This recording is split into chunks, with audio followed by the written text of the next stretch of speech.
Cashier کی بڑی غلطی، 40 لاکھ روپے کا نقصان۔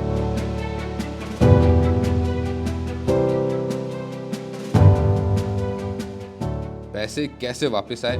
راولاکوٹ کے رہائشی نے بینک کے ذریعے 10 لاکھ روپے کی رقم نکلوانا چاہی تو کیشیئر نے انہیں کیش کا بنڈل بینک سیل کے ساتھ تھما دیا، جس پر 10 لاکھ روپے تحریر تھا۔ بینک کیشیئر نے جب شام کو کھاتہ کلوز کیا تو انہیں 40 لاکھ روپے کی کمی کا احساس ہوا، جس پر بینک مینیجر نے شہری یاسر انور کے دوست سے رابطہ کیا۔ جب شہری نے رقم سے بھرا ہوا لفافہ کھولا تو اس میں 5,000 ہزار روپے مالیت کے 1,000 نوٹ نکلے، جس پر وہ خاصے پریشان ہو گئے اور مشورہ کر کے رقم واپس لوٹانے کا فیصلہ کیا۔ شہری کا کہنا تھا کہ جو رقم مجھ پر حلال نہیں وہ کیسے رکھ سکتا تھا۔